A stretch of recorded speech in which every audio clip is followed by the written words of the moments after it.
आज आसतु आम्भे परमेश्वर को दुखी हृदय नामक उपदेशर अध्ययन करने किसी समय नेबा। आसतु आम्भे बाइबल माध्यम रे बुझिबा जे परमेश्वर को हृदय आम्भमानक पई केते दुखी एवं चिंतित। प्रथमे आसतु आम्भे लूक पुस्तक अध्याय 12 पद 49 रे परमेश्वर को वाक्य को देखिबा। मु पृथ्वी रे अग्नि निक्षेप करबाकू आसी अछि आउ ताहा जदि प्रज्वलित हेलाणी ताहेले मोर आउ कोन बांछा। मात्र मते एक बाप्तिस्मरे बाप्तिजित हेबाकू हबो आउ था समाप्त न हेबा पर्यंत मु किपरि निष्पीडित हेउछि। एही पदरे देखा जाइथिबा परि परमेश्वर सुसमाचार कार्यर संपूर्ण हेबार अपेक्षा करी निजर दुखी हृदय को प्रकाश करथिले। जेतेबेले परमेश्वर कहले मु किपरि निष्पीडित हेउछि तेबे आमे बुझी पारिबा जे मानव जातिर परित्राण विषय चिंता करी से केते दुखी एवं चिंतित रहिथिबे। आसंतु आमे जोहन अध्याय 10 पद 30 उपर एक नजर पकाइबा। मु ओ पिता एक जिहुदी माने ताहांकु फोपाड़िबा निमंते आउ थरे पत्थर आनिले। जीसु सेमानंकु उत्तर देले मु पितांको ठारो अनेक उत्तम कर्म तुम्हमानंकु देखाइअछि। सेही सब कर्म मध्यरु केउ कर्म निमंते मते पत्थर फोपाडु अछ। जिहुदी माने ताहांकु उत्तर देले उत्तम कर्म निमंते आम्भे माने तोते पत्थर फोपाडु नाहु किंतु ईश्वर निंदा निमंते पुणी तू मनुष्य होई आपणकु ईश्वर बुलाउथिबारु।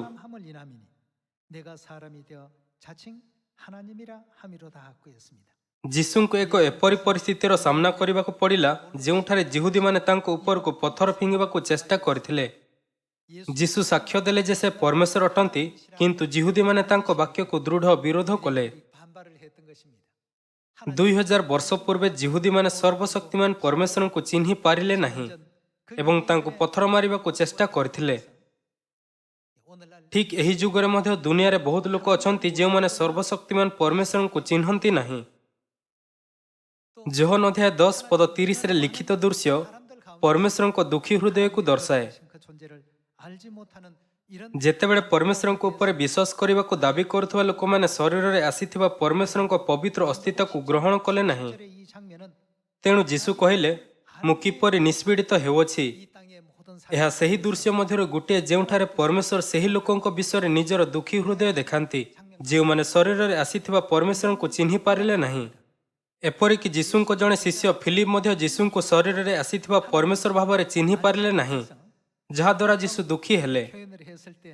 आसंतु आम्भे जोहन अध्याय 14 रे देखिबा जे जीसु फिलिपंको किपरि उत्तर देले। जेतेबेले आम्भे जोहन रचित सुसमाचार अध्याय 14 पद 6 पढ़ु तेबे यह कहे जीसु तांकु कहले मु पथ सत्य और जीवन मो देई न गले केही पितांको निकटकू जाय नाही। जदि तुम्हे माने मते जानी थांतो ताहेले मोहर पितांकु मध्य जानी थांतो। एबे हे ताहांकु जानुअछ ओ ताहांकु देखुअछ। फिलिप ताहांकु कहिले प्रभु आम्भमानंकु पितांकु दर्शन करांतु ताहा आम्भमानंकु निमंते यथेष्ट। जीसु ताहांकु कहिले फिलिप एते काल मु तुम्हमानंक संगरे अछि आ तुम्हे कोन मते जानिलो नाही। जे मते दर्शन करिअछि से पितांकु दर्शन करिअछि। आम्भमानंकु पितांकु दर्शन करांतु बोली तुम्हे किपरि कहुअछ। शिष्य फिलिप यह मध्य कहिले प्रभु आम्भमानंकु पितांकु दर्शन करांतु ताहा आम्भमानंक निमंते यथेष्ट। जीसु उत्तर देले फिलिप एते काल मु तुम्हमानंक संगरे अछि आ तुम्हे कोन मते जानिलो नाही। फिलिप पचारिले आपणको कहिबार अर्थ कोन। जीसु कहले मु जे वर्तमान तुम सहित कथबार्ता करूअछि सेही पिता मु हो ना। तांको सेवा कार्य समय अनेक लोकों को यह अनुभव हैला नाही जे जीसु ही परमेश्वर अटंती जे शरीर रे पृथ्वी को आसीथिले। अनेक प्रकारर लोक जहांक ठारे निंदक किंबा एपरिकी ताहांकर शिष्य माने मध्य थिले तांको चिन्हिबारे असफल हेले। सेथिपाई जीसु यह कहि सेमानंक प्रति निजर चिंता एवं दुख प्रकाश कले। मु किपरि निष्पीडित हेउछि। वर्तमान आसंतु आम्भे मार्क अध्याय 2 पद 3 रे परमेश्वर को वाक्य देखिबा। इतिमध्ये लोके जणे पक्षाघात रोगी की 4 जनक द्वारा बुहाई ताहांक निकटकू घेनी आसिले किंतु भिड़ हेतु ताहांक पाखकू आनी न पारिबारु से जेउ स्थान रे थिले सेही स्थानर छात खोड़ी काढ़ी पकाइले आउ ताहा भांगी जेउ खटियारे पक्षाघात रोगीटी सोईथिला ताहा उल्हाई देले। जीसु सेमानंकर विश्वास देखि सेही पक्षाघात रोगी की कहिले वत्स तुम्हर पाप सबु क्षमा करागला। କିନ୍ତୁ ଶାସ୍ତ୍ରୀମାନଙ୍କ ମଧ୍ୟରୁ କେତେକ ସେ ସ୍ଥାନରେ ବସି ଆପଣା ଆପଣା ମନରେ ଏହା ତର୍କ ବିତର୍କ କରୁଥିଲେ, ଏ ଲୋକ କାହିଁକି ଏପରି କହୁଅଛି, ସେ ଈଶ୍ୱର ନିନ୍ଦା କରୁଅଛି। କେବଳ ଜଣଙ୍କ ବିନା ଅର୍ଥାତ୍ ଈଶ୍ୱରଙ୍କ ବିନା ଆଉ କିଏ ପାପ କ୍ଷମା କରିପାରେ? ସେମାନେ ଯେ ମନେ ମନେ ଏପରି ତର୍କ ବିତର୍କ କରୁଅଛନ୍ତି, ତାହା ଯୀଶୁ ନିଜ ଆତ୍ମାରେ ସେହି କ୍ଷଣ ଜ୍ଞାତ ହୋଇ ସେମାନଙ୍କୁ କହିଲେ, ତୁମ୍ଭେମାନେ ଆପଣା ଆପଣା ମନରେ କାହିଁକି ଏହି ସମସ୍ତ ତର୍କ ବିତର୍କ କରୁଅଛ? କଣ ସହଜ, ପକ୍ଷାଘାତ ରୋଗୀକି ତୁମର ପାପ ସବୁ କ୍ଷମା କରାଗଲା ବୋଲି କହିବା, କି ଅବା ଉଠ ତୁମର ଖଟିଆ ଘେନି ଚାଲ ବୋଲି କହିବା? କିନ୍ତୁ ପୃଥିବୀରେ ପାପ କ୍ଷମା କରିବାକୁ ମନୁଷ୍ୟ ପୁତ୍ରଙ୍କ ଯେ ଅଧିକାର ଅଛି, ଏହା ଯେପରି ତୁମ୍ଭେମାନେ ଜାଣିପାର। ଯଦି ଶାସ୍ତ୍ରୀମାନେ ଅନୁଭବ କରିଥାନ୍ତେ ଯେ ଯୀଶୁ ହିଁ ପରମେଶ୍ୱର ଅଟନ୍ତି, ତେବେ କଣ ସେମାନେ ସ୍ୱାଭାବିକ ଭାବରେ ତାଙ୍କ ବାକ୍ୟକୁ, ଯାହା ତୁମ୍ଭର ପାପ ସବୁ କ୍ଷମା କରାଗଲା, ସ୍ୱୀକାର କରିଥାନ୍ତେ? ଯେହେତୁ ସେମାନେ ଏହି କଥା ଅନୁଭବ କଲେ ନାହିଁ ଯେ ଯୀଶୁ ସର୍ବଶକ୍ତିମାନ ପରମେଶ୍ୱର ଅଟନ୍ତି, ତେଣୁ ସେମାନେ ମନେ ମନେ ତର୍କ ବିତର୍କ କଲେ, ଏ ଲୋକ କାହିଁକି ଏପରି କହୁଅଛି, କେବଳ ପରମେଶ୍ୱର ହିଁ ଆମ୍ଭମାନଙ୍କର ପାପ କ୍ଷମା କରିପାରିବେ? ଏହି ବଢ଼େଇ ନାଜରିତ ଯୀଶୁ କିପରି କହିପାରିବେ ଯେ ତୁମ୍ଭର ପାପ ସବୁ କ୍ଷମା କରାଗଲା? ଏହି ପଦଟି ପଢ଼ି ଆମ୍ଭେ ଏକ ଗୁରୁତ୍ୱପୂର୍ଣ୍ଣ ବିଷୟ ଜାଣିପାରିବା। ଯଦିଓ ଯୀଶୁ ଶରୀରରେ ଏହି ପୃଥିବୀକୁ ଆସିଥିଲେ, କିନ୍ତୁ ଯେଉଁମାନେ ତାଙ୍କୁ ଚିହ୍ନିଲେ ଯେ ସେ ସର୍ବଶକ୍ତିମାନ ପରମେଶ୍ୱର ଅଟନ୍ତି, ଏହା କହିବା ଅତ୍ୟନ୍ତ ସ୍ୱାଭାବିକ, ତୁମ୍ଭର ପାପ ସବୁ କ୍ଷମା କରାଗଲା। କଣ ଯୀଶୁଙ୍କ ପାଖରେ ଏପରି ଅଧିକାର ନାହିଁ? ସେଥିପାଇଁ ସେ ପଦ 10ରେ କହିଛନ୍ତି, କିନ୍ତୁ ପୃଥିବୀରେ ପାପ କ୍ଷମା କରିବାକୁ ମନୁଷ୍ୟ ପୁତ୍ରଙ୍କର ଯେ ଅଧିକାର ଅଛି, ଏହା ଯେପରି ତୁମ୍ଭେମାନେ ଜାଣିପାର। ଯେହେତୁ କେବଳ ପରମେଶ୍ୱର ହିଁ ଆମ୍ଭମାନଙ୍କର ପାପ କ୍ଷମା କରିପାରିବେ, ତେବେ କଣ ଏହା ନିଶ୍ଚିତ ନୁହେଁ ଯେ ଯୀଶୁ ହିଁ ପରମେଶ୍ୱର ଅଟନ୍ତି? କିନ୍ତୁ ସେହି ସମୟର ଲୋକମାନେ ଏହା ଗ୍ରହଣ କଲେ ନାହିଁ ଯେ ଯୀଶୁ ହିଁ ପରମେଶ୍ୱର ଅଟନ୍ତି, କିନ୍ତୁ ଯୀଶୁଙ୍କ କଥାକୁ ବିରୋଧ କରି କହିଥିଲେ, ସେହି କାର୍ଯ୍ୟ କେବଳ ପରମେଶ୍ୱର କରିପାରିବେ। ତୁ ଏହା କହିବାର ସାହସ କିପରି କଲୁ ଯେ ତୁ ଏହା କରିପାରିବୁ? କଣ ଆପଣ କଳ୍ପନା କରିପାରିବେ ଯେ ଯୀଶୁ ଏହା ଭାବି କେତେ ଚିନ୍ତିତ ହୋଇଥିବେ? ମୁଁ ନିଶ୍ଚିତ ଭାବେ ଏହା କରିପାରିବି, କିନ୍ତୁ ତୁମ୍ଭେମାନେ କାହିଁକି ଦାବି କରୁଅଛ ଯେ ମୁଁ କରିପାରିବି ନାହିଁ? ଆଜି ଆମ୍ଭେ ଆମମାନଙ୍କ ବିଶ୍ୱାସର ଜୀବନରେ ଏହିପରି ଅନେକ ପରିସ୍ଥିତି ଦେଖୁ। ଆମ୍ଭମାନଙ୍କ ପରମେଶ୍ୱର ସର୍ବଜ୍ଞ ଏବଂ ସର୍ବଶକ୍ତିମାନ ଅଟନ୍ତି।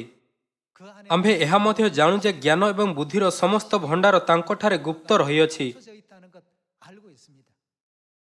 ଯେତେବେଳେ ପରମେଶ୍ୱର ସେହି ଲୋକମାନଙ୍କୁ ଦେଖିଲେ, ଯେଉଁମାନେ ଏହା ନ ଜାଣି ଯେ ସେ କିଏ ଅଟନ୍ତି, ତାଙ୍କ ସହିତ ଦୁର୍ବ୍ୟବହାର କଲେ, ତେବେ ସେ କେତେ ଦୁଃଖୀ ହୋଇଥିବେ। ଯୀଶୁ ହୁଏତ ଭାବିଥିବେ, ଯଦି ନୂତନ ନିୟମର ସୁସମାଚାରର ଅଗ୍ନି ସମଗ୍ର ବିଷୟରେ ଜଳିଯାଇଥାନ୍ତା ଏବଂ ସମସ୍ତ ସତ୍ୟକୁ ଗ୍ରହଣ କରନ୍ତି, ତେବେ ସେମାନେ ଜାଣିବେ ଯେ ମୁଁ କିଏ। ଯଦିଓ ତାଙ୍କ ପାଖରେ ପାପ କ୍ଷମା କରିବାର ଅଧିକାର ଅଛି, ତଥାପି ସେମାନେ ତାଙ୍କୁ ଏଥିପାଇଁ ନିର୍ଯାତନା ଦେଲେ। ଯଦିଓ ସେ ପରମେଶ୍ୱର ଅଟନ୍ତି ଯେ ଶରୀରରେ ଆସିଥିଲେ, କିନ୍ତୁ ସେମାନେ ତାଙ୍କୁ ପରିହାସ କଲେ, କାରଣ ସେମାନେ ତାଙ୍କ ଉପରେ ବିଶ୍ୱାସ କଲେ ନାହିଁ। ସେ କେତେ ଦୁଃଖୀ ହୋଇଥିବେ। ଯେପରି ଲୋକମାନେ ଏହି ଯୁଗରେ ପବିତ୍ର ଆତ୍ମା ଏବଂ କନ୍ୟାକୁ ବୁଝନ୍ତି, ସେ ତାଙ୍କଠାରୁ ଭିନ୍ନ ନୁହନ୍ତି ଯେପରି ଲୋକମାନେ 2000 ବର୍ଷ ପୂର୍ବେ ଯୀଶୁଙ୍କୁ ବୁଝିଥିଲେ। ଏହି ଯୁଗରେ ଯେତେବେଳେ ପରମେଶ୍ୱର ଲୋକମାନଙ୍କୁ ଦେଖନ୍ତି, ତେବେ ସେମାନେ କେତେ ଦୁଃଖିତ ଥିବେ। ପରମେଶ୍ୱର ଏହି ପୃଥିବୀକୁ ଆସିଲେ ଏବଂ ସେ ଆମ୍ଭମାନଙ୍କୁ ଏହା କହି ବହୁତ ସାହସ ଏବଂ ପ୍ରତିଭା ଦେଇଛନ୍ତି, ଯାଅ ଏବଂ ସମୀରଣରେ ଏବଂ ପୃଥିବୀର ପ୍ରାନ୍ତ ପର୍ଯ୍ୟନ୍ତ ପ୍ରଚାର କର, ମୁଁ ତୁମ୍ଭମାନଙ୍କୁ ଏହା ପୂରା କରିବାର କ୍ଷମତା ଦେବି। ଯେହେତୁ ପରମେଶ୍ୱର ଆରମ୍ଭରୁ ହିଁ ଆମ୍ଭମାନଙ୍କୁ ଏହି ପ୍ରତିଜ୍ଞା ଏବଂ ମିଶନ ଦେଇଛନ୍ତି, ତେବେ ଆମ୍ଭମାନଙ୍କୁ ଏହା ଭାବିବା ଉଚିତ ନୁହେଁ, କଣ ମୁଁ ପ୍ରକୃତରେ ଏହାକୁ ସମ୍ପୂର୍ଣ୍ଣ କରିପାରିବି? କଣ ଏହା ସମ୍ଭବ? ଆମ୍ଭମାନଙ୍କୁ କଦାପି ବିଚଳିତ ହେବା ଉଚିତ ନୁହେଁ କିମ୍ବା ପରମେଶ୍ୱରଙ୍କ ପ୍ରତିଜ୍ଞା ଉପରେ ସନ୍ଦେହ କରିବା ଉଚିତ ନୁହେଁ। ପରମେଶ୍ୱର ସ୍ୱର୍ଗ ଓ ପୃଥିବୀର ସୃଷ୍ଟିକର୍ତ୍ତା ଅଟନ୍ତି ଏବଂ ସେ ସମଗ୍ର ବ୍ରହ୍ମାଣ୍ଡକୁ ପରିଚାଳନା କରନ୍ତି। ତେବେ ସେ ନିଶ୍ଚିତ ଭାବରେ ପୃଥିବୀ ନାମକ ଏକ ଛୋଟ ଗ୍ରହରେ ଘଟୁଥିବା ପ୍ରତ୍ୟେକ ବସ୍ତୁକୁ ନିୟନ୍ତ୍ରଣ କରିପାରିବେ। ଯଦି ନୁହେଁ, ତେବେ ଆମ୍ଭେ କିପରି କହିପାରିବା ଯେ ପରମେଶ୍ୱର ସମଗ୍ର ବ୍ରହ୍ମାଣ୍ଡକୁ, ଯାହା ଆମ୍ଭମାନଙ୍କ କଳ୍ପନାରୁ ବାହାରେ ଦୁନିଆ ଅଛି, ପରିଚାଳନା କରନ୍ତି? ବାଇବଲରେ ଲେଖା ଅଛି ଯେ ପରମେଶ୍ୱରଙ୍କ ଦୃଷ୍ଟିରେ ସବୁକିଛି ଶୂନ୍ୟ। ଯେହେତୁ ସୁସମାଚାର କାର୍ଯ୍ୟ କେବଳ ଏହି ବିଶ୍ୱସ୍ତରୀୟ ଗ୍ରାମରେ କରାଯାଉଅଛି ଏବଂ ଏହା କଷ୍ଟଦାୟକ ନୁହେଁ, ତେବେ ପରମେଶ୍ୱର କୁହନ୍ତି, ମୋର ସନ୍ତାନଗଣ, ତୁମ୍ଭେମାନେ ଏହି ଛୋଟ କାମ କରିବାକୁ କାହିଁକି ଚେଷ୍ଟା କରୁନାହଁ? ଯେତେବେଳେ ତୁମ୍ଭେମାନେ ସମୀରଣରେ ଏବଂ ପୃଥିବୀର ପ୍ରାନ୍ତ ପର୍ଯ୍ୟନ୍ତ ସୁସମାଚାର ପ୍ରଚାର ସମାପ୍ତ କରିବ ଏବଂ ସ୍ୱର୍ଗ ରାଜ୍ୟରେ ପ୍ରବେଶ କରିବ, ତେବେ କଣ ସ୍ୱର୍ଗୀୟ ସୈନ୍ୟଗଣ ଓ ସ୍ୱର୍ଗଦୂତମାନେ ତୁମ୍ଭମାନଙ୍କୁ ସମ୍ମାନୀୟ ରାଜପୁରୋହିତ ଯାଜକ ହେବାକୁ ଯୋଗ୍ୟ ଭାବିବେ ନାହିଁ? ପରମେଶ୍ୱର ଆମ୍ଭମାନଙ୍କୁ ବିଶାଳ ବ୍ରହ୍ମାଣ୍ଡରେ କୋଟି କୋଟି ଲୋକଙ୍କୁ ପ୍ରଚାର କରିବାକୁ କହିନାହାନ୍ତି। ପରମେଶ୍ୱରଙ୍କ ଅନୁଗ୍ରହ ହେତୁ ସେ କେବଳ ଆମ୍ଭମାନଙ୍କୁ ଏହି ଛୋଟ ପୃଥିବୀରେ, ଯାହା ପରମେଶ୍ୱରଙ୍କ ଦୃଷ୍ଟିରେ ଶୂନ୍ୟ, ସୁସମାଚାର ପ୍ରଚାର କରିବାକୁ କହିଛନ୍ତି। କିନ୍ତୁ ପୃଥିବୀର ଲୋକମାନେ ଏହାକୁ ଚିହ୍ନନ୍ତି ନାହିଁ ଯେ ପରମେଶ୍ୱର କିଏ ଅଟନ୍ତି। ସେମାନେ ପରମେଶ୍ୱରଙ୍କ ଶକ୍ତିକୁ ବୁଝନ୍ତି ନାହିଁ କିମ୍ବା ସେ କିଏ ବୋଲି ସେମାନେ ଗ୍ରହଣ କରନ୍ତି ନାହିଁ। ଯେତେବେଳେ ପରମେଶ୍ୱର କହିଲେ ଯେ ସେ ଆମ୍ଭମାନଙ୍କର ପାପ କ୍ଷମା କରିବେ, ତେବେ ଲୋକମାନେ ଉତ୍ତର ଦେଲେ, କ'ଣ ସତରେ ଆମ୍ଭମାନଙ୍କର ପାପ କ୍ଷମା କରାଯିବ? ଯେତେବେଳେ ପରମେଶ୍ୱର କହିଲେ ପବିତ୍ର ଆତ୍ମା ଗ୍ରହଣ କର, ସେମାନେ କହିଲେ, କ'ଣ ପ୍ରକୃତରେ ପବିତ୍ର ଆତ୍ମା ଆମ୍ଭମାନଙ୍କ ଉପରେ ଅବତରଣ କରିବ? ଯେହେତୁ ସେମାନେ ଏହା କହିବା ପରେ ମଧ୍ୟ ତାଙ୍କୁ ଚିହ୍ନି ପାରିନଥିଲେ ଯେ ଆଜି ତୁମ୍ଭେ ମୋହର ସହିତ ପାରଦିଶରେ ଉପସ୍ଥିତ ହେବ, ତେଣୁ ଲୋକମାନେ ତାଙ୍କର ବାକ୍ୟଗୁଡ଼ିକ ଅର୍ଥହୀନ ଏବଂ ସମ୍ପୂର୍ଣ୍ଣ ନିରର୍ଥକ ବୋଲି ବିବେଚନା କଲେ। ତଥାପି ତାଙ୍କ ଡାହାଣ ପାର୍ଶ୍ୱର ଡକାୟତ ଯୀଶୁଙ୍କ ସହିତ ପାରଦିଶର ଏହି ଚମତ୍କାର ସ୍ଥାନରେ ପ୍ରବେଶ କରିବାକୁ ସକ୍ଷମ ହେଲା। ଆମ୍ଭେ ନିଜକୁ ପଚାରିବା ଉଚିତ, ପବିତ୍ର ଆତ୍ମାଙ୍କ ଯୁଗରେ ସୁସମାଚାର କରିବା ସମୟରେ ଆମ୍ଭମାନଙ୍କ ପାଖରେ କେଉଁ ବିଶ୍ୱାସ ରହିବା ଉଚିତ, ଯାହା ଫଳରେ ସୁସମାଚାରର ଦ୍ୱାର ବିସ୍ତାର ଭାବରେ ଖୋଲାଯିବ। ଦିନକୁ 3000 କିମ୍ବା 5000 ଲୋକଙ୍କର ନେତୃତ୍ୱ କରିବା ବର୍ତ୍ତମାନ ଆଉ ଚମତ୍କାର ବିବେଚନା କରାଯିବ ନାହିଁ। ଏହା ପରିବର୍ତ୍ତେ ଏହା ଏକ ନୀତିଦିନିଆ ଘଟଣା ହେବ। ପରମେଶ୍ୱରଙ୍କ ସନ୍ତାନମାନେ ଏହା ଅନୁଭବ କରିବା ଉଚିତ। ଲୋକଙ୍କ ବୁଝିବାରେ ଅଭାବ ଏବଂ ପରମେଶ୍ୱରଙ୍କୁ ଚିହ୍ନିବାରେ ବିଫଳ ହେବା ଦ୍ୱାରା ପରମେଶ୍ୱର ଗଭୀର ଭାବରେ ଦୁଃଖ ଅନୁଭବ କରନ୍ତି। ଆସନ୍ତୁ ଆମେ ଲୁକ୍ ଅଧ୍ୟାୟ 24:13ରେ ପରମେଶ୍ୱରଙ୍କ ବାକ୍ୟ ଦେଖିବା। ଆଉ ଦେଖ, ସେହିଦିନ ସେମାନଙ୍କ ମଧ୍ୟରୁ 2 ଜଣ ଜେରୁସାଲେମ ଠାରୁ ପ୍ରାୟ 4 କ୍ରୋଶ ଦୂରବର୍ତ୍ତୀ ଇମାୟ ଗ୍ରାମକୁ ଯାଉଥିଲେ ଓ ଏହି ସମସ୍ତ ଘଟଣା ବିଷୟରେ ପରସ୍ପର କଥାବାର୍ତ୍ତା କରୁଥିଲେ। ସେମାନେ କଥାବାର୍ତ୍ତା ଓ ବାଦାନୁବାଦ କରୁଥିବା ସମୟରେ ଯୀଶୁ ଆପେ ସେମାନଙ୍କ ନିକଟକୁ ଆସି ସେମାନଙ୍କ ସଙ୍ଗେ ସଙ୍ଗେ ଗମନ କରିବାକୁ ଲାଗିଲେ। କିନ୍ତୁ ସେମାନଙ୍କର ଚକ୍ଷୁ ଏପରି ରୁଦ୍ଧ ହୋଇଥିଲା ଯେ ସେମାନେ ତାହାଙ୍କୁ ଚିହ୍ନି ପାରିଲେ ନାହିଁ। ସେ ସେମାନଙ୍କୁ ପଚାରିଲେ, ତୁମ୍ଭେମାନେ ଚାଲୁ ଚାଲୁ ଯେଉଁ ସମସ୍ତ ବିଷୟ ପରସ୍ପର କଥାବାର୍ତ୍ତା କରୁଅଛ, ସେ ସବୁ କ'ଣ? ସେଥିରେ ସେମାନେ ବିଷର୍ଣ୍ଣ ମୁଖରେ ଠିଆ ହୋଇ ରହିଲେ। ଆଉ ସେମାନଙ୍କ ମଧ୍ୟରୁ କ୍ଲେୟପା ନାମକ ଜଣେ ତାହାଙ୍କୁ ଉତ୍ତର ଦେଲେ, ଜେରୁସାଲେମସ୍ଥ ପ୍ରବାସୀମାନଙ୍କ ମଧ୍ୟରୁ ଆପଣ କ'ଣ ଏକାକୀ ସେ ସ୍ଥାନର ଏ କେତେକ ଦିନର ଘଟଣା ଜାଣନ୍ତି ନାହିଁ? ସେ ସେମାନଙ୍କୁ ପଚାରିଲେ, କି ପ୍ରକାର ଘଟଣା? ସେମାନେ ତାହାଙ୍କୁ କହିଲେ, ନାଜରେତୀୟ ଯୀଶୁଙ୍କ ବିଷୟ। ସେ ଈଶ୍ୱର ଓ ସମସ୍ତ ଲୋକଙ୍କ ଦୃଷ୍ଟିରେ କର୍ମରେ ଓ ବାକ୍ୟରେ ଜଣେ ଶକ୍ତିଶାଳୀ ଭାବବାଦୀ ଥିଲେ।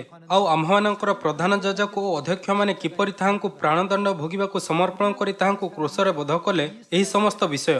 କିନ୍ତୁ ଯେ ଇସ୍ରାଏଲକୁ ମୁକ୍ତ କରିବେ, ସେ ଯେ ଏହି ବ୍ୟକ୍ତି, ତାହା ଆମ୍ଭେମାନେ ଆଶା କରିଥିଲୁ। ମାତ୍ର ଏହା ଛଡ଼ା ସମସ୍ତ ଘଟିବାର ଆଜିକି 3 ଦିନ ହେଲା। ଆହୁରି ମଧ୍ୟ ଆମ୍ଭମାନଙ୍କ ମଧ୍ୟରୁ କେତେକ ସ୍ତ୍ରୀ ଲୋକ ଆମ୍ଭମାନଙ୍କୁ ଆଚମ୍ବିତ କରିଅଛନ୍ତି। ସେମାନେ ପ୍ରତ୍ୟୁଷରେ ସମାଧି ନିକଟକୁ ଯାଇଥିଲେ ଆଉ ତାହାଙ୍କ ଶରୀର ନ ପାଇ ଆସି କହିଲେ ଯେ ସେମାନେ ଦୂତମାନଙ୍କର ଦର୍ଶନ ମଧ୍ୟ ପାଇଅଛନ୍ତି ଓ ସେହି ଦୂତମାନେ କହିଲେ ଯେ ସେ ଜୀବିତ ଅଛନ୍ତି। ଆଉ ଆମ୍ଭମାନଙ୍କ ସଙ୍ଗୀମାନଙ୍କ ମଧ୍ୟରୁ କେହି କେହି ସମାଧି ନିକଟକୁ ଯାଇ ସ୍ତ୍ରୀ ଲୋକମାନେ ଯେପରି କହିଥିଲେ ସେପରି ଦେଖିଲେ, କିନ୍ତୁ ତାହାଙ୍କୁ ଦେଖିଲେ ନାହିଁ। ଯୀଶୁ କେତେ ଦୁଃଖିତ ହୋଇଥିବେ। ସେଥିରେ ସେ ସେମାନଙ୍କୁ କହିଲେ, ହେ ନିର୍ବୋଧମାନେ ଓ ଭାବବାଦୀମାନଙ୍କ ଦ୍ୱାରା କଥିତ ସମସ୍ତ ବାକ୍ୟରେ ବିଶ୍ୱାସ କରିବାକୁ ଶିଥିଳ ଚିତ୍ତମାନେ। ଯେତେବେଳେ ଯୀଶୁ ତାଙ୍କର 2 ଜଣ ଶିଷ୍ୟ ଲୁକ୍ ଓ କ୍ଲେୟପାଙ୍କ ସହିତ ଇମାୟ ଗ୍ରାମକୁ ଯାଉଥିଲେ, ତେବେ ସେ ଦୁଃଖିତ ହୋଇଗଲେ ଏବଂ କହିଲେ, ମୁଁ ଭବିଷ୍ୟଦ୍ବକ୍ତାଙ୍କ ଦ୍ୱାରା ଅନେକ ଥର ଭବିଷ୍ୟବାଣୀ କରିଥିଲି ଯେ ଦୁଃଖ ଭୋଗ କରି ମୃତ୍ୟୁମାନଙ୍କ ମଧ୍ୟରୁ ପୁନରୁତ୍ଥିତ ହେବା ଆବଶ୍ୟକ। ହେ ନିର୍ବୋଧମାନେ ଓ ଭାବବାଦୀଙ୍କ ଦ୍ୱାରା କଥିତ ସମସ୍ତ ବାକ୍ୟରେ ବିଶ୍ୱାସ କରିବାକୁ ଶିଥିଳ ଚିତ୍ତମାନେ।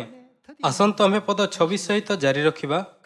ଏହି ସମସ୍ତ ଦୁଃଖ ଭୋଗ କରି ଆପଣା ମହିମାରେ ପ୍ରବେଶ କରିବା କ'ଣ ଖ୍ରୀଷ୍ଟଙ୍କର ଆବଶ୍ୟକ ନଥିଲା? ପୁଣି ମୂଷା ଓ ସମସ୍ତ ଭାବବାଦୀଙ୍କ ଠାରୁ ଆରମ୍ଭ କରି ସମସ୍ତ ଧର୍ମଶାସ୍ତ୍ରରେ ଆପଣା ସମ୍ବନ୍ଧୀୟ କଥା ସେ ସେମାନଙ୍କୁ ବୁଝାଇ ଦେଲେ। ଆଉ ସେମାନେ ଯେଉଁ ଗ୍ରାମକୁ ଯାଉଥିଲେ ସେଥିରେ ନିକଟବର୍ତ୍ତୀ ହୁଅନ୍ତେ ସେ ଆହୁରି ଆଗକୁ ଯିବାର ଭାବ ଦେଖାଇଲେ। କିନ୍ତୁ ସେମାନେ ତାହାଙ୍କୁ ବଳାଇ କହିଲେ, ଆମ୍ଭମାନଙ୍କ ସାଙ୍ଗରେ ରୁହନ୍ତୁ, କାରଣ ସନ୍ଧ୍ୟା ହୋଇ ଆସୁଅଛି ଓ ବେଳ ଗଡ଼ିଗଲାଣି।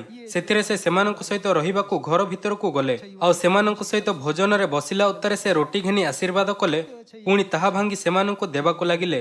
ତହିଁରେ ସେମାନଙ୍କ ଚକ୍ଷୁ ଉନ୍ମୁକ୍ତ ହେଲା ଓ ସେମାନେ ତାହାଙ୍କୁ ଚିହ୍ନିଲେ। ସେ ସେମାନଙ୍କ ସହିତ ରୋଟି ଭାଙ୍ଗିବା ପର୍ଯ୍ୟନ୍ତ ଯୀଶୁଙ୍କୁ ଚିହ୍ନି ପାରିଲେ ନାହିଁ। ଆଉ ସେ ସେମାନଙ୍କ ଦୃଷ୍ଟିରୁ ଅନ୍ତର୍ହିତ ହେଲେ।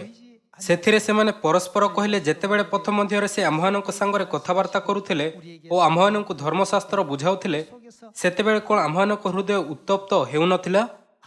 ଯେପରି ପରମେଶ୍ୱରଙ୍କୁ ଚିହ୍ନିବା ଲୋକଙ୍କ ଭିତରେ ଏପରି ଜ୍ୱଳନ୍ତ ହୃଦୟ ଥିଲା, ଠିକ୍ ସେହିପରି ଆମ୍ଭେମାନେ ଯେଉଁମାନେ ବର୍ତ୍ତମାନ ଶରୀରରେ ଆସିଥିବା ପିତା ପରମେଶ୍ୱର ଏବଂ ମାତା ପରମେଶ୍ୱରଙ୍କ ସେବା କରନ୍ତି, ଆମ୍ଭମାନଙ୍କ ଭିତରେ ଜ୍ୱଳନ୍ତ ହୃଦୟ ହୋଇପାରେ।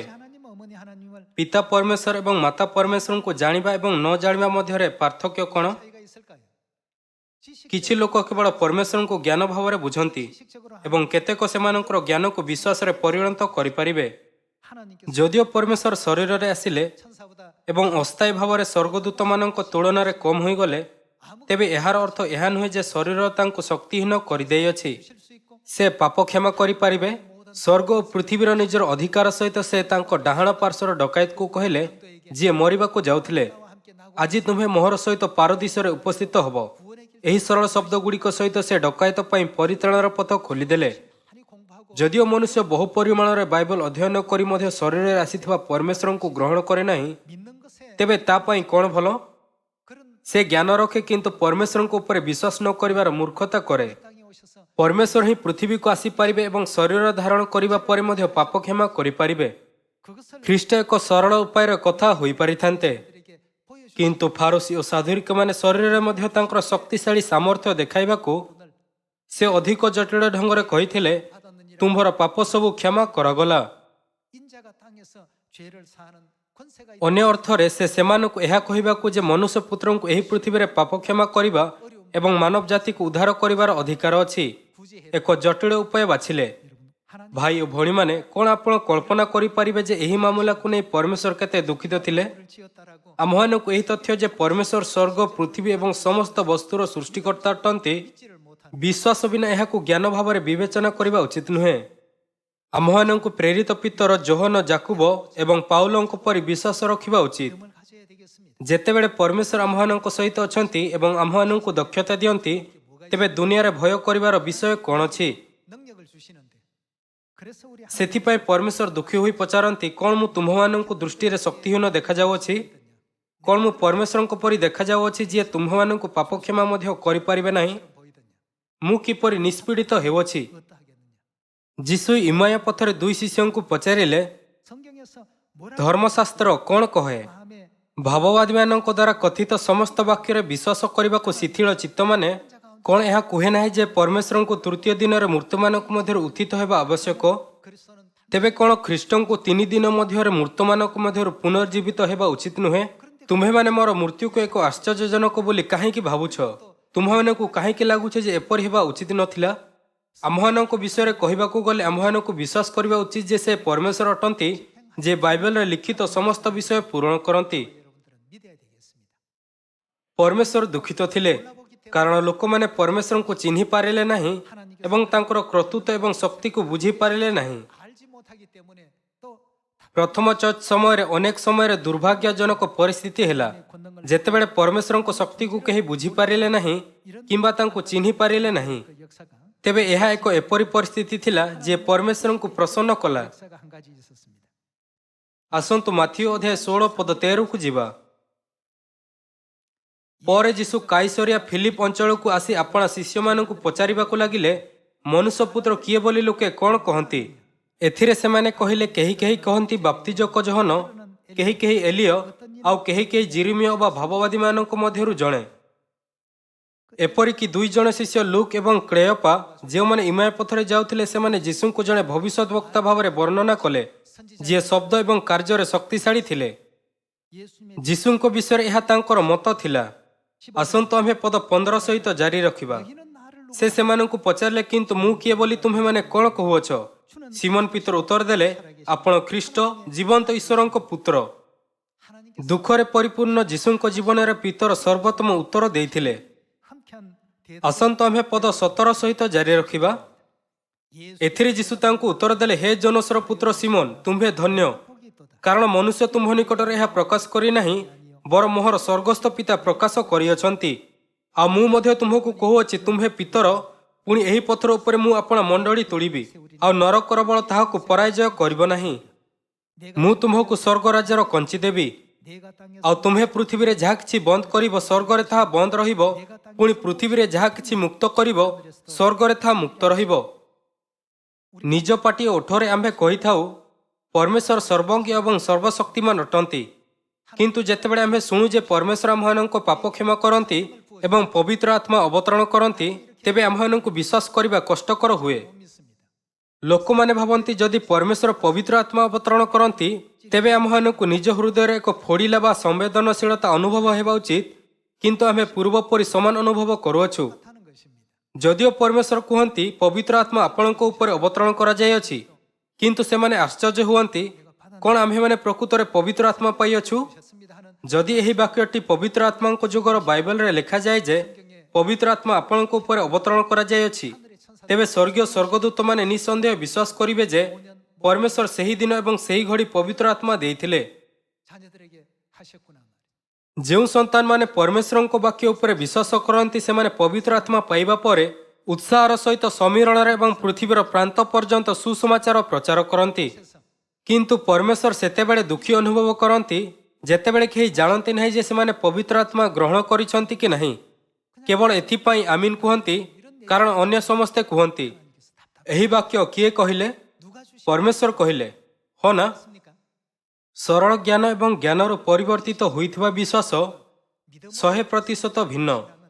ଆମ୍ଭେ କଦାପି ଭାବିବା ଉଚିତ ନୁହେଁ ସେହି ଉପଦେଶ ଗତ ସପ୍ତାହରେ ଆମ୍ଭମାନଙ୍କୁ ଦିଆଯାଇଥିଲା ଏବଂ ସମାନ ଉପଦେଶ ପୁନର୍ବାର ଦିଆଯାଇଅଛି। ଯେହେତୁ କିଛି ସଦସ୍ୟ ଏପର୍ଯ୍ୟନ୍ତ ସମ୍ପୂର୍ଣ୍ଣ ଭାବରେ ଜାଣିନାହାନ୍ତି ଯେ ପରମେଶ୍ୱର କିଏ, ଏଥିପାଇଁ ସେମାନେ ଏହିପରି ଭାବରେ ପ୍ରତିକ୍ରିୟା କରିପାରନ୍ତି। କିନ୍ତୁ ଯେଉଁମାନେ ପରମେଶ୍ୱରଙ୍କୁ ଜାଣନ୍ତି ସେମାନେ ସେପରି ଭାବିବେ ନାହିଁ। ଆସନ୍ତୁ ଆମ୍ଭେ ଯକ୍ଷୟ ନାମକ ଜଣେ ବ୍ୟକ୍ତିଙ୍କ ବିଷୟରେ ଭାବିବା। ଯେତେବେଳେ ପରମେଶ୍ୱର କହିଥିଲେ ଯେ ସେ ତାଙ୍କ ଘରକୁ ଆସିବେ, ତେବେ କ'ଣ ସେ ତାଙ୍କ ପରିବାର ପାଇଁ ଏକ ଗୌରବର ବିଷୟ ଭାବିଲେ ନାହିଁ? ମରିୟମଙ୍କ ବିଷୟରେ କ'ଣ? ସେ ଯୀଶୁଙ୍କ ପାଦରେ ଅତି ବହୁମୂଲ୍ୟ ବିଶୁଦ୍ଧ ଜଟାମାଂସୀ ତୈଳ ଢାଳିଲେ। ଯୀଶୁଙ୍କ ପ୍ରତି ତାଙ୍କର ମନୋଭାବ କାହିଁକି ଏତେ ସଚ୍ଚୋଟ ଥିଲା? ଏପରି ଏଥିପାଇଁ ଥିଲା କାରଣ ସେ ବିଶ୍ୱାସ କରୁଥିଲେ ଯେ ଯୀଶୁ ପରମେଶ୍ୱର ଅଟନ୍ତି। ଯେହେତୁ ପରମେଶ୍ୱର ଜଗତକୁ ରକ୍ଷା କରିବାକୁ ଆସିଲେ ଏବଂ ଆମ୍ଭମାନଙ୍କୁ ଆମ୍ଭମାନଙ୍କ ପରିତ୍ରାଣ ପାଇଁ ଅନେକ ମିଶନ ଦେଲେ, ତେବେ ଆମ୍ଭମାନଙ୍କୁ ସର୍ବଦା ପିତରଙ୍କ ପରି ସମାନ ସ୍ପଷ୍ଟ ଉତ୍ତର ଦେବା ଉଚିତ। ଯିଏ ଯୀଶୁଙ୍କୁ ପରମେଶ୍ୱରଙ୍କ ଭାବରେ ଚିହ୍ନିଥିଲେ ଏବଂ ସେ କହିଥିଲେ, ହେ ପ୍ରଭୁ, ଆପଣ ଖ୍ରୀଷ୍ଟ ଜୀବନ୍ତ ଈଶ୍ୱରଙ୍କ ପୁତ୍ର। ଆସନ୍ତୁ ଆମେ ଯୋହନ ଅଧ୍ୟାୟ 6:65ରୁ ପଢ଼ିବା। ଆଉ ସେ କହିଲେ, ଏହି ହେତୁ ମୁଁ ତୁମ୍ଭମାନଙ୍କୁ କହିଅଛି, ପିତାଙ୍କଠାରୁ ଅନୁଗ୍ରହ ଦତ୍ତ ନ ହେଲେ କେହି ମୋ ନିକଟକୁ ଆସିପାରେ ନାହିଁ। ସେହି ସମୟଠାରୁ ତାହାଙ୍କ ଶିଷ୍ୟମାନଙ୍କ ମଧ୍ୟରୁ ଅନେକେ ବିମୁଖ ହୋଇ ବାହାରିଗଲେ, ପୁଣି ତାହାଙ୍କ ସାଙ୍ଗରେ ଆଉ ଗମନାଗମନ କଲେ ନାହିଁ। ସେଥିରେ ଯୀଶୁ ଦ୍ୱାଦଶଙ୍କୁ ପଚାରିଲେ, ତୁମ୍ଭେମାନେ ମଧ୍ୟ କ'ଣ ଚାଲିଯିବାକୁ ଇଚ୍ଛା କରୁଅଛ? ସିମୋନ ପିତର ତାହାଙ୍କୁ ଉତ୍ତର ଦେଲେ, ପ୍ରଭୁ, କାହା ପାଖକୁ ଯିବା? ଆପଣଙ୍କ ପାଖରେ ଅନନ୍ତ ଜୀବନର ବାକ୍ୟ ଅଛି, ଆଉ ଆପଣ ଯେ ଈଶ୍ୱରଙ୍କ ସେହି ପବିତ୍ର ପୁରୁଷ, ଏହା ଆମ୍ଭେମାନେ ବିଶ୍ୱାସ କରିଅଛୁ ଓ ଜାଣିଅଛୁ। ଯୀଶୁ ସେମାନଙ୍କୁ ଉତ୍ତର ଦେଲେ, ମୁଁ କ'ଣ ତୁମ୍ଭ ଦ୍ୱାଦଶଙ୍କୁ ମନୋନୀତ କରିନାହିଁ? ଯୀଶୁ କହିଲେ, ପିତାଙ୍କଠାରୁ ଅନୁଗ୍ରହ ଦତ୍ତ ନ ହେଲେ କେହି ମୋ ନିକଟକୁ ଆସିପାରେ ନାହିଁ। ସେହି ସମୟଠାରୁ ତାହାଙ୍କ ଶିଷ୍ୟମାନଙ୍କ ମଧ୍ୟରୁ ଅନେକ ବିମୁଖ ହୋଇ ବାହାରିଗଲେ, ପୁଣି ତାହାଙ୍କ ସାଙ୍ଗରେ ଆଉ ଗମନାଗମନ କଲେ ନାହିଁ। ଯେଉଁମାନେ ତାହାଙ୍କୁ ଅନୁସରଣ କଲେ ସେମାନେ କେବଳ ଭାବୁଥିଲେ ଯେ ଓଃ, ଯୀଶୁ ଅନ୍ୟ ଲୋକଙ୍କଠାରୁ ଟିକିଏ ଭିନ୍ନ ଅଟନ୍ତି। କିନ୍ତୁ ସେମାନେ ସମସ୍ତେ ବିମୁଖ ହୋଇ ବାହାରିଗଲେ। ଯେତେବେଳେ ଯୀଶୁଙ୍କୁ ଅନୁସରଣ କରିବା କଥା ଆସେ, ତେବେ ଅନୁସରଣକାରୀଙ୍କ ସଂଖ୍ୟା କିଛି ଗୁରୁତ୍ୱପୂର୍ଣ୍ଣ ରଖେ ନାହିଁ, କିନ୍ତୁ ବିଶ୍ୱାସ ରହିବା ହିଁ ଗୁରୁତ୍ୱପୂର୍ଣ୍ଣ। ପିତର କହିଲେ, ପ୍ରଭୁ, କାହା ପାଖକୁ ଯିବା? ଆପଣଙ୍କ ପାଖରେ ଅନନ୍ତ ଜୀବନର ବାକ୍ୟ ଅଛି, ଆମ୍ଭେ ଆପଣଙ୍କୁ କେବେ ବି ଛାଡ଼ି ପାରିବୁ ନାହିଁ। ଯେଉଁମାନେ ଯୀଶୁଙ୍କ ସ୍ୱଭାବକୁ ସଠିକ ଭାବରେ ଚିହ୍ନିଥିଲେ, ସେମାନେ ଆରମ୍ଭରୁ ହିଁ ଅନୁଗ୍ରହପୂର୍ବକ ତାଙ୍କ ପ୍ରତି ନିଜର ବିଶ୍ୱାସ ବଜାୟ ରଖିଲେ। ସେମାନେ ଭାବିଲେ ଯୀଶୁ ସର୍ବଶକ୍ତିମାନ ପରମେଶ୍ୱର ଅଟନ୍ତି, ଯିଏ ଆକାଶ ଓ ପୃଥିବୀକୁ ସୃଷ୍ଟି କରିଛନ୍ତି। ସେ ଯାହା କିଛି ମଧ୍ୟ କରନ୍ତି ସେଥିରେ ତାଙ୍କର ମହାନ ଇଚ୍ଛା ରହିଥିବ। ତେଣୁ ମୁଁ ମରିବା ପର୍ଯ୍ୟନ୍ତ ତାଙ୍କୁ ଅନୁସରଣ କରିବି। ଏହି ଯୁଗରେ ଆମ୍ଭମାନଙ୍କୁ ପୁଣି ଥରେ ଏହି ପ୍ରକାରର ମାନସିକତାକୁ ଆମ୍ଭମାନଙ୍କ ହୃଦୟରେ ଖୋଦିତ କରିବା ଉଚିତ। ଆମ୍ଭମାନଙ୍କୁ ସେହି ଜିହୁଦୀମାନଙ୍କ ଉଦାହରଣରୁ ଶିଖିବା ଉଚିତ ଯେଉଁମାନେ ଯୀଶୁଙ୍କୁ ନିନ୍ଦା କରିଥିଲେ ଏବଂ ଯୀଶୁଙ୍କୁ ଚିହ୍ନିଲେ ନାହିଁ, ଏବଂ ଯେଉଁମାନେ ତାଙ୍କୁ କିଛି ସମୟ ପାଇଁ ଅନୁସରଣ କରିଥିଲେ ବିମୁଖ ହୋଇଗଲେ। ଅନ୍ୟ ଅର୍ଥରେ ଯେଉଁମାନେ ବିମୁଖ ହୋଇଗଲେ ସେମାନେ ସେହିମାନେ ଥିଲେ ଯେଉଁମାନେ ବାପ୍ତିସ୍ମ ହେଲେ କିନ୍ତୁ ଶେଷ ପର୍ଯ୍ୟନ୍ତ ନିଜର ବିଶ୍ୱାସ ରଖିଲେ ନାହିଁ। ସେମାନେ ପରମେଶ୍ୱରଙ୍କୁ ଦୁଃଖ ଦେଲେ। ପରମେଶ୍ୱର କୁହନ୍ତି, ଯେତେବେଳେ ତୁମ୍ଭେମାନେ ଦୌଡ଼ ଶେଷ କରିବ, ତେବେ ତୁମ୍ଭେମାନେ ସ୍ୱର୍ଗର ଗୌରବମୟ ରାଜ୍ୟ ଦେଖିବ। ତୁମ୍ଭେମାନେ ସେହି ଚମତ୍କାର ଭବିଷ୍ୟତ ଦ୍ୱାରା ଆଶ୍ଚର୍ଯ୍ୟ ହୋଇଯିବ ଯାହା ତୁମ୍ଭମାନଙ୍କ ଆଖି ଆଗରେ ପ୍ରକାଶ ହେବ। ଏହି ଅସ୍ଥାୟୀ ଏବଂ ପାପପୂର୍ଣ୍ଣ ଦୁନିଆରେ ବୁଡ଼ି ତୁମ୍ଭେମାନେ କିପରି ସହଜରେ ଚମତ୍କାର ଗୌରବକୁ ଦୂରକୁ ଫିଙ୍ଗି ପାରିବ? କ'ଣ ଏ ଆମ୍ଭମାନଙ୍କର ପରମେଶ୍ୱର ନୁହନ୍ତି ଯିଏ ଆମ୍ଭମାନଙ୍କୁ ଏହି ପ୍ରତିଜ୍ଞା ଦିଅନ୍ତି? କିନ୍ତୁ ସେମାନେ ପରମେଶ୍ୱରଙ୍କୁ ଚିହ୍ନନ୍ତି ନାହିଁ କିମ୍ବା ତାଙ୍କର ଶକ୍ତିକୁ। ସେମାନେ ପରମେଶ୍ୱରଙ୍କ ସାମର୍ଥ୍ୟକୁ ଅନୁଭବ କରନ୍ତି ନାହିଁ, ଯିଏ ସବୁକିଛି ସମ୍ପୂର୍ଣ୍ଣ କରିବାକୁ ସକ୍ଷମ ଅଟନ୍ତି।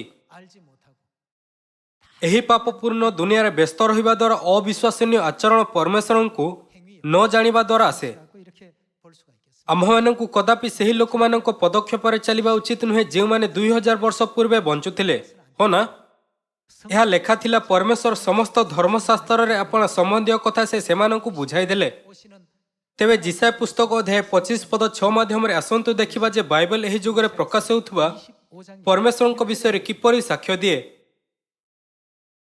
ପୁଣି ସନ୍ଧ୍ୟାଧିପତି ସଦାପ୍ରଭୁ ଏହି ପର୍ବତରେ ଯାବତୀୟ ଗୋଷ୍ଠୀ ନିମନ୍ତେ ଉତ୍ତମ ଉତ୍ତମ ଖାଦ୍ୟଦ୍ରବ୍ୟର ଏକ ଭୋଜ, ପୁରାତନ ଦ୍ରାକ୍ଷାରସର ମେଦପୂର୍ଣ୍ଣ ଉତ୍ତମ ଖାଦ୍ୟଦ୍ରବ୍ୟର ସୁନରମଣିକୃତ ପୁରାତନ ଦ୍ରାକ୍ଷାରସର ଏକ ଭୋଜ ପ୍ରସ୍ତୁତ କରିବେ ଆଉ ସର୍ବଗୋଷ୍ଠୀମାନଙ୍କ ଉପରେ ଯେଉଁ ଓଢ଼ଣା ପଡ଼ିଅଛି ଓ ସର୍ବଦେଶୀୟମାନଙ୍କ ଉପରେ ଯେଉଁ ଆବରକ ବସ୍ତ୍ର ପ୍ରସାରିତ ହୋଇଅଛି ତାହା ସେ ଏହି ପର୍ବତରେ ବିନାଶ କରିବେ। ସେ ମୃତ୍ୟୁକୁ ଅନନ୍ତକାଳ ନିମନ୍ତେ ଗ୍ରାସ କରିଅଛନ୍ତି ଓ ପ୍ରଭୁ ସଦାପ୍ରଭୁ ସମସ୍ତଙ୍କ ମୁଖରୁ ଲୋତକ ଜଳ ପୋଛିଦେବେ ଓ ସମୁଦାୟ ପୃଥିବୀର ଆପଣା ଲୋକମାନଙ୍କର ଦୁର୍ନାମ ଦୂର କରିବେ, କାରଣ ସଦାପ୍ରଭୁ ଏହି କଥା କହିଅଛନ୍ତି। ପୁଣି ସେଦିନ କୁହାଯିବ, ଦେଖ ଏହି ଆମ୍ଭମାନଙ୍କର ପରମେଶ୍ୱର, ଆମ୍ଭେମାନେ ତାହାଙ୍କୁ ଅପେକ୍ଷା କରିଅଛୁ ଓ ସେ ଆମ୍ଭମାନଙ୍କୁ ଉଦ୍ଧାର କରିବେ। ଯେପରିକି ଆମ୍ଭେ ଦେଖିପାରିବା ଜିସାୟା ପୁସ୍ତକର ଅଧ୍ୟାୟ 25 ସଠିକ ଭାବରେ ଆମ୍ଭମାନଙ୍କ ପରମେଶ୍ୱରଙ୍କ ବିଷୟରେ ସାକ୍ଷ୍ୟ ଦିଏ, ଯିଏ ପବିତ୍ର ଆତ୍ମାଙ୍କ ଯୁଗରେ ପ୍ରକାଶ ହେବେ। ସେ କିଏ ଅଟନ୍ତି ଯିଏ ପୁରାତନ ଦ୍ରାକ୍ଷାରସ ଦ୍ୱାରା ଆମ୍ଭମାନଙ୍କ ମୃତ୍ୟୁକୁ ସର୍ବଦା ପାଇଁ ବିନାଶ କରିବେ? ବାଇବେଲ କହେ, ଦେଖ ଏହି ଆମ୍ଭମାନଙ୍କର ପରମେଶ୍ୱର, ଆମ୍ଭେମାନେ ତାହାଙ୍କୁ ଅପେକ୍ଷା କରିଅଛୁ ଓ ସେ ଆମ୍ଭମାନଙ୍କୁ ଉଦ୍ଧାର କରିବେ। ଆମ୍ଭେମାନେ ପରମେଶ୍ୱରଙ୍କ ବ୍ୟତୀତ ଅନ୍ୟ କାହାଠାରୁ ରକ୍ଷା ପାଇବାକୁ ଆଶା କରିବା ଉଚିତ ନୁହେଁ। ବାଇବେଲରେ ପରମେଶ୍ୱରଙ୍କ ବାକ୍ୟ ମାଧ୍ୟମରେ ଆମ୍ଭେ ପୁଣି ଥରେ ନିଶ୍ଚିତ କରିପାରିବା ଯେ ପରିତ୍ରାଣ କେବଳ ଆମ୍ଭମାନଙ୍କ ପରମେଶ୍ୱରଙ୍କ ଉପରେ ନିର୍ଭର କରେ, ଯିଏ ପୁରାତନ ଦ୍ରାକ୍ଷାରସ ସହିତ ମୃତ୍ୟୁକୁ ସର୍ବଦା ପାଇଁ ବିନାଶ କରିବାକୁ ମଲ୍କିସେଦକଙ୍କ ରୀତିରେ ଆସନ୍ତି। ଇମାଏ ପଥରେ 2 ଜଣ ଶିଷ୍ୟଙ୍କୁ ମଧ୍ୟ ଯୀଶୁ ନିଜ ବିଷୟରେ ଲିଖିତ ସମସ୍ତ ଶାସ୍ତ୍ରର ଅର୍ଥ ବୁଝାଇଲେ। ଏହାପରେ ସେମାନଙ୍କ ଆଖି ତାଙ୍କୁ ଚିହ୍ନିବା ପାଇଁ ଖୋଲାଗଲା। ସେ କିଏ ଅଟନ୍ତି ଯିଏ ଆମ୍ଭମାନଙ୍କୁ ନୂତନ ନିୟମର ନିସ୍ତାର ପର୍ବର ରୁଟି ଓ ଦ୍ରାକ୍ଷାରସ ଦେଇ, ଯାହା 325 ଖ୍ରୀଷ୍ଟାବ୍ଦରେ ନଷ୍ଟ କରାଯାଇଥିଲା, ପାପ କ୍ଷମା ପ୍ରଦାନ କଲେ ଏବଂ ମୃତ୍ୟୁକୁ ସର୍ବଦା ପାଇଁ ବିନାଶ କଲେ? କଣ ସେ ଖ୍ରୀଷ୍ଟ ଆନସାଙ୍ଗ ନୁହନ୍ତି? କଣ ସେ ଆମ୍ଭମାନଙ୍କ ସ୍ୱର୍ଗୀୟ ମାତା ନୂତନ ଜେରୁସାଲେମ ନୁହନ୍ତି? ବର୍ତ୍ତମାନ ଆତ୍ମା ଓ କନ୍ୟା ଆମ୍ଭମାନଙ୍କୁ ଉଦ୍ଧାର ଆଡ଼କୁ ନେଇଯାଉଛନ୍ତି। ଆମ୍ଭମାନଙ୍କୁ ଏହି ଚର୍ଚ୍ଚର ପ୍ରତିଷ୍ଠା କରିବା ଏବଂ ଏହାର ନେତୃତ୍ୱ କରିଥିବା ପରମେଶ୍ୱରଙ୍କୁ ଏହି ଚର୍ଚ୍ଚର ସମସ୍ତ ଶକ୍ତି ଏବଂ ଅଧିକାରର ସ୍ରୋତ ଏବଂ କେନ୍ଦ୍ର ଭାବରେ ବିବେଚନା କରିବା ଉଚିତ। କେବଳ ସେତେବେଳେ ଆମ୍ଭେ ଏହାକୁ ଆତ୍ମବିଶ୍ୱାସର ସହିତ ବିଶ୍ୱାସ କରିପାରିବା ଯେ ଚର୍ଚ୍ଚ ଅଫ୍ ଗଡ୍ ହେଉଛି ସେହି ଚର୍ଚ୍ଚ ଯାହା କେବଳ ବିଫଳ ହେବ ନାହିଁ, ବରଂ ଅନନ୍ତ ସ୍ୱର୍ଗ ରାଜ୍ୟରେ ପ୍ରବେଶ କରିବ। ଆସନ୍ତୁ ଆମ୍ଭେ ପ୍ରକାଶିତ ବାକ୍ୟର ପୁସ୍ତକ ଅଧ୍ୟାୟ 22କୁ ଯିବା। ଅଧ୍ୟାୟ 22 ପଦ 17। ଆତ୍ମା ଓ କନ୍ୟା କହନ୍ତି, ଆସ। ପୁଣି ଯେ ଶୁଣେ ସେ କହୁ, ଆସ। ଯେ ତୃଷାର୍ତ୍ତ ସେ ଆସୁ, ଯେ ଇଚ୍ଛା କରେ ସେ ବିନା ମୂଲ୍ୟରେ ଜୀବନଦାୟକ ଜଳ ପାନ କରୁ। ଏହି ଶେଷ ଦିନରେ ଆତ୍ମା ଓ କନ୍ୟା ଆମ୍ଭ ସମସ୍ତଙ୍କୁ ନେତୃତ୍ୱ କରିବା ପାଇଁ ପ୍ରକାଶ ହୋଇଛନ୍ତି। ପବିତ୍ର ଆତ୍ମା ଓ କନ୍ୟା ଯେଉଁ ଚର୍ଚ୍ଚର ନେତୃତ୍ୱ କରୁଛନ୍ତି, ତାହା ହେଉଛି ଚର୍ଚ୍ଚ ଅଫ୍ ଗଡ୍। ଯଦିଓ ସେମାନେ ଦୁଷ୍ଟ ଗୁଜବ ଦ୍ୱାରା ଚର୍ଚ୍ଚ ଅଫ୍ ଗଡ୍କୁ ଧ୍ୱଂସ କରିବାକୁ ଯେତେ ଚେଷ୍ଟା କଲେ ମଧ୍ୟ କଣ ସେମାନେ ସଫଳ ହେବେ? ନାହିଁ। ଚର୍ଚ୍ଚ ଅଫ୍ ଗଡ୍ କଦାପି ବିନଷ୍ଟ ହେବ ନାହିଁ। ଆମ୍ଭମାନଙ୍କ ପରମେଶ୍ୱର କିଏ ଅଟନ୍ତି? ବାଧାବିଘ୍ନ ମଧ୍ୟରେ ମଧ୍ୟ ପରମେଶ୍ୱର ଚୁପଚାପ ଏହି ସୁସମାଚାର କାର୍ଯ୍ୟକୁ ଶକ୍ତିଶାଳୀ ଭାବରେ ଅଗ୍ରଗତି କରୁଛନ୍ତି। ଭାଇ ଓ ଭଉଣୀମାନେ, ଏହା ଦେଖିବା ପାଇଁ ଯେ ଆମ୍ଭେ କେଉଁ ମାନସିକତା ସହିତ ଏହି ସୁସମାଚାର କାର୍ଯ୍ୟକୁ କରୁଅଛୁ, ପରମେଶ୍ୱର କ୍ରମାଗତ ଭାବରେ ଆମ୍ଭମାନଙ୍କ ହୃଦୟ ଏବଂ ମନକୁ ପରୀକ୍ଷା କରନ୍ତି। କଣ ଆମ୍ଭମାନଙ୍କୁ ସୁସମାଚାର ବିନା ବିଫଳତାରେ ପୂରଣ ହେବା ପାଇଁ ପୂର୍ବ ନିର୍ଦ୍ଧାରିତ ନାହିଁ? ଯଦିଓ ଆମ୍ଭେ ଏହି ବିଷୟକୁ ବୁଝିବା ବିନା ଆପଣା ସୁସମାଚାର ଯାତ୍ରା ଆରମ୍ଭ କରିବା, ତେବେ ଆମ୍ଭେ ଶୀଘ୍ର ଥକିଯିବା। ଯଦି ଆମ୍ଭେ ଏହା ବୁଝିପାରୁନାହୁଁ ଯେ ପରମେଶ୍ୱର ହିଁ ଏହି ସୁସମାଚାର ନେତୃତ୍ୱ ନେଉଛନ୍ତି, ତେବେ ପରମେଶ୍ୱର ଦୁଃଖିତ ହେବେ।